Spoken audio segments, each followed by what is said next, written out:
Bismillah, alhamdulillah, wassalatu wassalamu ala nabiyina Muhammad wa ala alihi wa sahbihi ajma'in. Өзүбүздүн сабагыбызды улантмакчыбыз. Өткөндө ошол шейх Сулайман ар-Рахили хафизахуллахтун Асбабу саадатил усра деген китебин баштаганбыз. Үй бүлөдөгү бактылуулуктун себептери деп. Бир-эки сабакта ошол киришүү кылып, андан кийин биринчи себебин айтканбыз. Ал ошол жар тандоо жана башка дагы көптөгөн жакшы нерселерди айтканбыз.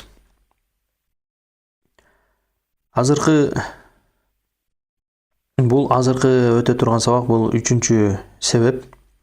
Ошол үй бүлө канткенде бактылуу болот, кандай себептерди кылганда бактылуу болот дегенде, ошол китеп боюнча үчүнчү себеби.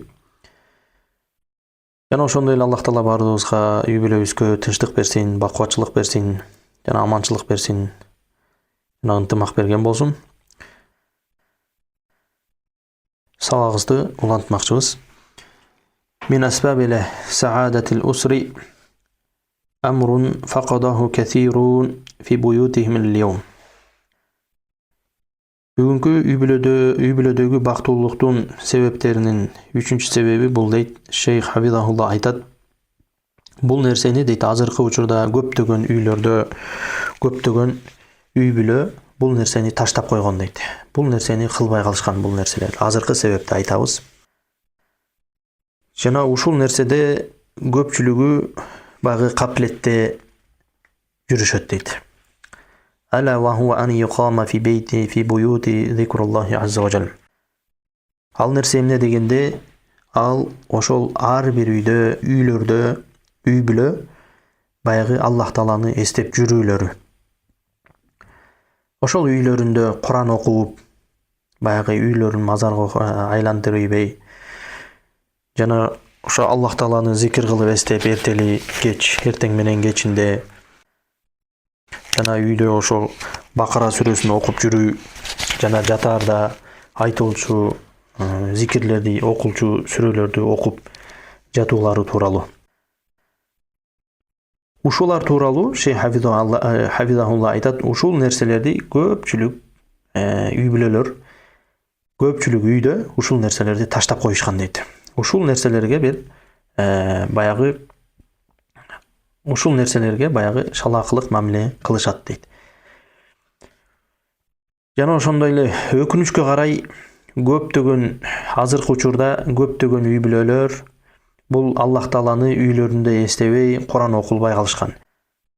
Куран окуса дагы кийинки пайда болгон динге жаңылык болуп кирген, жанагындай өлгөндө эле Куран окуп коюулары болбосо, көпчүлүк үй бүлөлөрдө үйлөрүндө баягы кой отуруп Куран окуйунчу, баягы жаттаган нерсемди кайталайынчы, же Куран жаттайынчы деп айткан үй бүлөлөр, ушундай амал кылган үй бүлөлөр аз кесе. Кээ бир үй бүлөлөр эле болбосо, баягы Аллах Тааланы аз эле эстеген болбосо, бирок көпчүлүк үй бүлөлөрдө баягы баарыбызга эле белгилүү үйлөрүндө отуруп Куран окушпайт.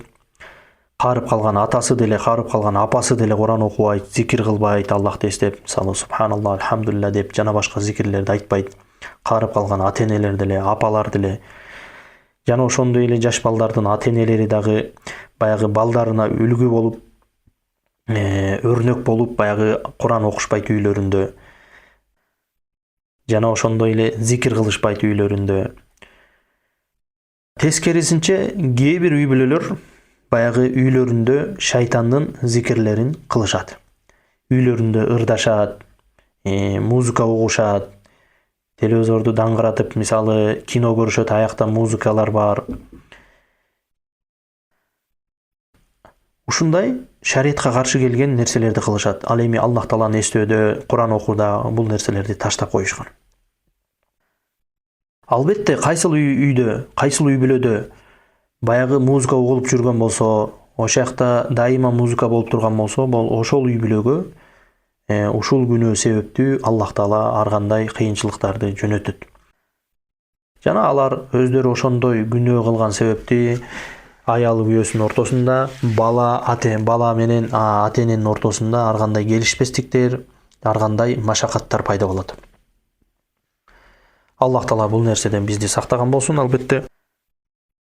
Иннал мухафазата аля зикриллахи азза ва жал.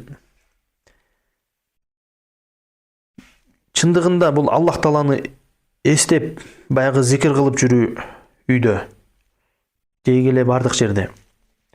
Жана ошондой эле Куран окуп жүрүү, ташрахас садр ва биха ятмауннал кулуб. Жана ошондой эле көкүрөктөр ачылып, баягы ырахат табат. Жана ошондой эле жүрөктөр тынчтык табат. Кайсы бир инсан кайсы жерде болбосун, үйүндө болобу, башка жерде болобу, эгерде Аллах Тааланы эстеп зикир кылып жүргөн болсо, ошол инсанды байкасаңар дайыма баягы бакубатчылыкта, тынч, баягы жүрөгү тынч, эч кандай бир кыйынчылык нерселери жок. Жан дүйнө кыйналбай тынч жүргөн болот. Ушундай тынчтыкта жүрөт ошондой адамдар. Бул тууралуу Аллах Таала деле Куранда айтып койгон. Эмне дейт? Аллах Таала айтат: "Ала би зикриллахи татмаиннул кулуб" дейт. Аллахты эстөө менен жүрөктөр эс алат дейт. Жүрөктөр тынчтанат. Аллахты эстөө менен жүрөктөр ырахат табат дейт. Бул Аллах Тааланын сөзү. Биз Куранга ыйман келтирген адамдарбыз. Инсандарданбыз. Аллах Таала айтып жатат: "Ала би зикриллахи татмаиннул кулуб" дейт. Аллахты эстөө менен, Аллахты зикир кылып, Куран окуп, эстеп жүрүү менен жүрөктөр тынчтанат дейт. Жүрөктөр тынчтык табат, жүрөктөр ырахат табат дейт. Кайсы бир үй бүлөдө, кайсы бир үйдө, үй бүлө Аллах Тааланы эстеп жүргөн болсо, ошол үй бүлөдө бактылуулук, тынчтык жана бакубатчылык болот. Жана ошондой эле Аллах Тааланы эстеп жүрүү, Куран окуп жүрүү, дайыма зикир кылып жүрүү, бул адамдын жашоосуна жана дүйнөсүнө, жан дүйнөсүнө жана жашоосуна дагы ушундай бир өзгөчө бир таасирлери тиет.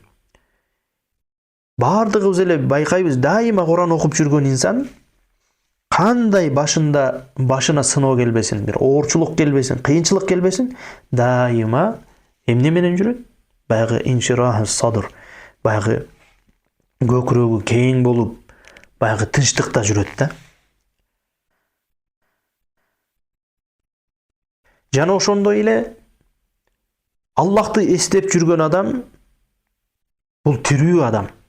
Ал эми Аллахты эстебей, зикир кылбай жүргөн адам бул өлүк адам. Пайгамбар алейхиссалату вассалам айтат: "Масалул лази yazkuru rabbahu валлади ла yazkuru rabbahu мада масалул hayy вал мейит" дейт. Роббисин эскерип жүргөн, эстеп жүргөн, зикир кылып жүргөн инсан менен жана зикир кылбай Роббисин унутуп койгон адам айрым экөөнүн мисалы дейт. Бул тирүү менен өлүктөй дейт. Роббисин эстеп зикир кылып жүргөн адам бул тирүү адам дейт. Жаны бар адам, тирүү адам. Ал эми Роббисин эстебей, зикир кылууну, Куран окууну таштап койгон инсан бул өлүк адамдай дейт.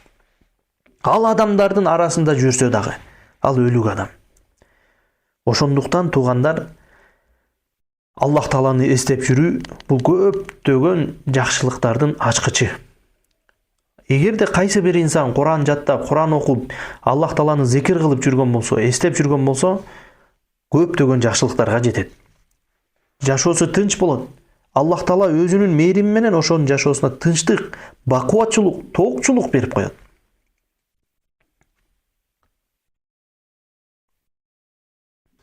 Жана ошондой эле Аллахты эстеп зикир кылып жүрүү бул көптөгөн сүйүнүч, жыргалчылыктарды алып келген бир эң чоң себептердин бири. Эмнеге дегенде, кайсы бир инсан Аллахты эстеп жүргөн болсо, Аллах Таала аны бардык жерде сактап коет. Ар кандай жамандыктардан, асмандан келе турган, жерден чыга турган апат, балелерден дагы сактап коет Аллах Таала. Эми биз ушул Аллах Тааланы эстеп жүрсөк, Аллах Таала бизди ар кандай апат, балелерден сактайт экенин билсек, кантип жүрөгүбүз тынчтанбайт. Кантип жан дүйнөбүз тынчтык таппайт. Анткени Аллах Таала ал эмне? Ал-Хафиз, Ал-Алим, ал сактоочу жана билүүчү. Хафизука, жана ал сени сактайт дейт. Ушул нерселерди билип туруп Аллах Таала сактоочу, Аллах Таала коргоочу, Аллах Таала билүүчү деп билгенден кийин кантип мусулман адамдын жүрөгү, жан дүйнөсү тынчтык таппайт. Абу Хурайра радиаллаху анху менен адам келбетинде келген шайтандын баягы окуясы бар. Ошол адам шайтан келет дагы Абу Хурайра радиаллаху анхуга мындай деп айтат. Иза авайта иля фирашик, эгерде сен түндө уктаганга ниет кылып баягы төшөгүңө жаткан болсоң дейт да, жата турган болсоң, уктай турган болсоң, фақра аятал курси хатта тахтимал ая. Не дейт? Аятыл курсини аягына чейин оку дейт. Башынан аяғына чейин окугуның дейт. Эгерде ушундай окусаң дейт, фа иннака лам язал алейка миналлахи хафизун.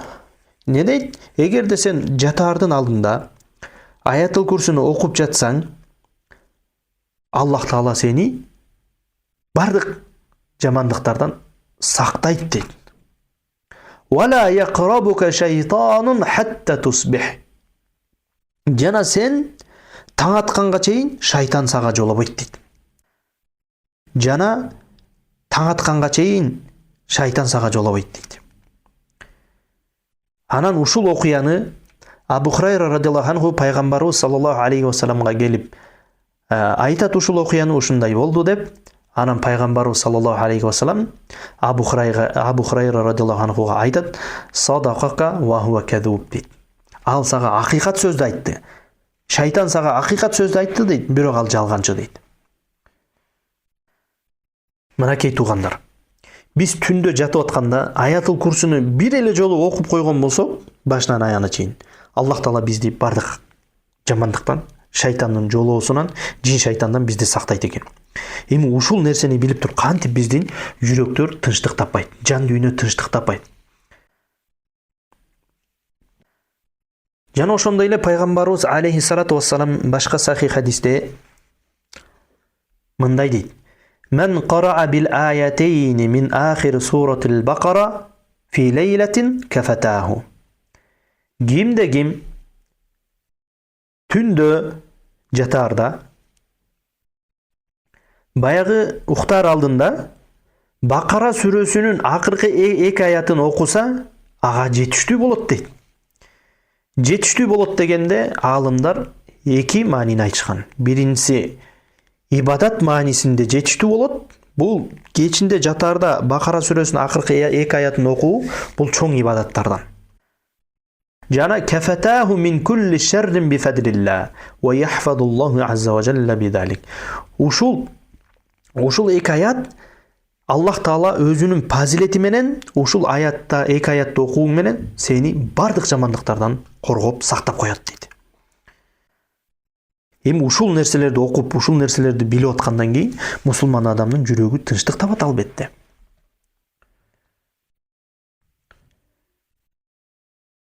Жана ошондой эле эгерде кайсы бир мусулман, кайсы бир инсан эртең менен жана кечинде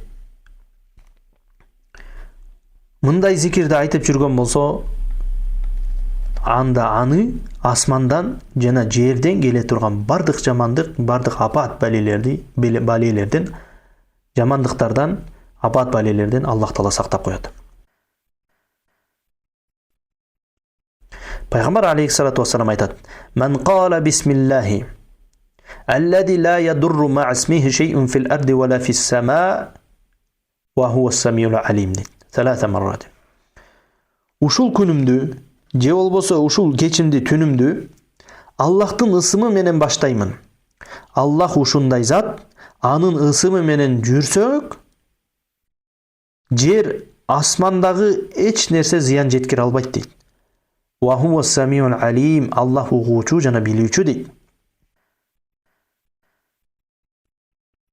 Кимде ким ушул дуаны эртең менен жана кечинде Аллахтын ысымы менен баштаймын. Ошол күнүн жана түнүн, кечкисин. Ушул кечти, же болбосо ушул күндү Аллахтын ысымы менен баштаймын. Бисмилла. Аллади ла ядурру ма исмихи шейун фил арди ва ла фис сама. Ким анын ысымы менен баштаган болсо, ким ысымы менен Аллах Тааланын ысымы менен бисмилла деп күнүн баштаса, жана түнүн ушул нерсе менен кечкиртсе, кечинде ушул нерсе менен бисмилла деп баштаган болсо, анда жердеги жана асмандагы эч нерсе ага зыян жеткире албайт экен. Таң атканча жана кечкенге чейин ар кандай балелерден Аллах Таала сактап коет экен. Бардык нерселерден. Кимде ким кечинде ушул дуаны айтса, 3 жолу, анда Аллах Таала таң атканга чейин эмне кылып коет экен? Ар кандай балелерден, жерден жана асмандан келе турган апат балелерден сактап коет экен. Жана кимде ким эртең менен айткан болсо, кечкиргенге чейин Аллах Таала ар кандай апат балелерден сактап коет экен. Ушул нерселерди билип туруп, кантип мусулмандын жүрөгү тынчтык таппайт. Пайгамбар алейхиссалату вассалам башка хадисте айтат: кайсы бир инсан эртең менен Кул хуваллаху ахад, Аллах жалгыз жанагы Ихлас сүрөсүн окуса, жана Муаввизатейн, жана ошондой эле Фалак жана Нас сүрөсүн окуса, кечкиргенде жана таң атканда, анда такфика мин кулли шей, бардык нерсеңе жетиштүү болот дейт. Ошондуктан туугандар, эртең менен багымдат намазынан кийин жана кечинде шам намазынан кийин Ихлас сүрөсүн 3 жолу жана Фалак сүрөсүн 3 жолу, Нас сүрөсүн 3 жолу окуса, Аллах Таала бардык жин шайтандардан жана жамандык нерселерден сактап коет. Ушул нерселерге бардыгыбызга Аллах Таала амал кылганга тауфик берсин. Андан кийинки нерсе баягы адамдын жан дүйнөсүнө, жүрөгүнө, жашоосуна кантип бир жакшылык, бир сүйүнүч орнобой койбойт. Жана анын жашоосунан кантип жанагындай кыйынчылыктар, оорулар, кайгы капа нерселер кетпей койбойт. Эгерде ушул дуаны айтып жүргөн болсо. Кайсы бир инсан ушул азыр мен айта турган дуаны айтып жүргөн болсо, муну пайгамбар алейхиссалату вассалам айткан. Бул дуа айтып жүргөн болсо, ушул дуаны айтып жүргөн болсо, анда анын ооруп аткан оорусу, кайгы капасы, кыйынчылыгы жана кандай кыйынчылык абалда, оор абалда турган болсо, ошондон да Аллах Таала куткартып коет.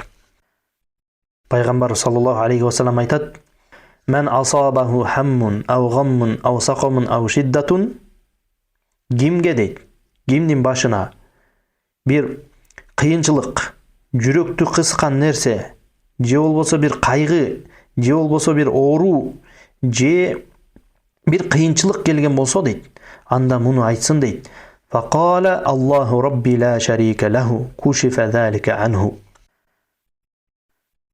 Не дейт? Менин Роббим Аллах, анын эч кандай шериги жок деп айтсын, анда Аллах Таала анын жанагы айтып өткөн оорусунан, кайгысынан, кыйынчылыгынан куткарып коет дейт. Арылтып коет дейт ошол нерседен. فما أعظمه من السبب من أسباب السعادة لكنها غفلنا عنه. Эмне деген улуу бир себептер. Адамдын жашоосуна, үй бүлөсүнө баягы бактылуулук, бакубатчылык алып келе турган себептер дейт. Бирок көпчүлүгүбүз бул нерседе бейгапар капилет жүрөбүз дейт. Жана ошондой эле البيت الذي تقرأ فيه سورة البقرة تفر منه الشياطين. İmam Muslim rivayet kılgan hadiste kaysı bir uyda Bakara suresi okulgan bolsa, jolsa okulup жүрсө, ошол үйдөн шайтан качат дейт. Мындайча айтканда, кайсы үй бүлөдө Бакара сүрөсү ошол үйдө окулуп турган болсо, анда ал үйдөн эмне? Шайтан жолобойт экен ал үйгө. Ал үйдө шайтандар качат экен. Эми кимибиз күнүнө же болбосо бир жумасына бир жолу, эки жолу Бакараны башынан аягына чейин окуп жүрөбүз. Аз гана адамыбыз, аз ганабыз гана ушул нерсеге амал кылабыз. Ошондуктан биз үйүбүздө ушул нерселерди, ушул зикирлерди, ушул дуаларды, Бакара сүрөсүн, Аятул Курси, жанагы Ихлас, Фалак, Настарды окубай калганыбыздан жашообузда жана үйүбүзгө шайтандар орноп алган. Ошондуктан жанагындай оорулар пайда болуп жатат. Балдарыбыз жин шайтан менен ооруп калып атат. Балдарыбызга жин кирип кетип атат. Үй бүлөбүзгө аялдарыбыз ооруп калып жатат. Жана ошондой эле ар кандай сыйкырлар тийип жатат. Көз тийип жатат, сөз тийип жатат. Ошондуктан үйүбүздө баягы Бакара сүрөсүн окуп жүргөнгө аракет кылалы. Жок дегенде бир жумада бир башынан аягына чейин окуп турганга. Аллах Таала товфик берсин. Жана андан кийинки маселе, көптөгөн ата-энелер баягы үйүнө келгенде, үйүнө эшиктен, жумуштанбы, окуусунанбы, каяктан болбосун, эшиктен үйүнө кирип келатканда баягы бисмилла дебестен, Аллахтын ысымы менен эмес, кандайдыр бир жат көрүнгөн бир сөздөр менен кирип келишет. Бирөөсү ырдап кирет, бирөөсү бирденке кирет, баласын ойнотом деп мындай ва деп кирет, же болбосо башка бир нерсе менен кирет. Албетте, эгерде кайсы бир инсан үйүнө ушундай Аллахтын ысымы менен эмес, башка бир сөздөр менен, башка бир нерсе менен кирген болсо, анда ошол үйдө шайтан ээлеп алат. Шайтан ошол үйгө орноп алат. Жашап алат ошол үйгө. Жана ошол үй бүлө менен тамактанат. Анан кийин аял күйөөсүнүн ортосунда, балдар менен ата-эненин ортосунда келишпестиктер, түшүнбөстүктөр пайда болот. Шайтан алардын ортосуна кирип уруштурат бири-бирин. Ал эми пайгамбарыбыз саллаллаху алейхи ва саллям айтат: ким үйүнө кирип баратканда бисмилла деп айткан болсо, фарраш шайтану минал бейт. Ошол үйдөн шайтан качып кетет дейт. Ким үйүнө кирип баратканда эшигин ачтыбы, бисмилла деп эшигин ачып, бисмилла деп кирсе оң бут менен, анда шайтан ошол үйдөн качат экен. Анан шайтан өзүнүн желдеттерине, же болбосо шериктерине айтат экен: ла мабита лакум ва ла аша. Силерге бул жерде түнөй турган жер жок, жана силерге бул жерде тамак дагы жок деп айтат экен. Ошондуктан туугандар, үйгө кирип баратканда баягы эскертүү, баягы үйгө кирип баратканда Аллахтын аты менен кирели. Бисмилла деп кирели. Ар кандай жанагындай фокус жанагындай музыка менен киргенде Аллах Таала сактасын, ал нерселерди таштайлы. Ар кандай андай жаман жоруктарды таштайлы. Аллах Таала бардыгыбызга ийгилик берсин, үй бүлөбүзгө ынтымак берсин, үй бүлөбүзгө бакубатчылык берсин. Жана балдарыбызга Аллах Таала ыйман берсин, үй бүлөбүзгө тынчтык берсин. Жана ушул өтүлгөн сабактардагы зикирлерге, эскерүүлөргө Аллах Таала бизди амал кылуучулардан кылсын. Алхамдулиллахи аввалан ва ахиран ва захиран ва батинан ва саллаллаху аля набийина Мухаммад ва аля алихи ва сахбихи аджмаин.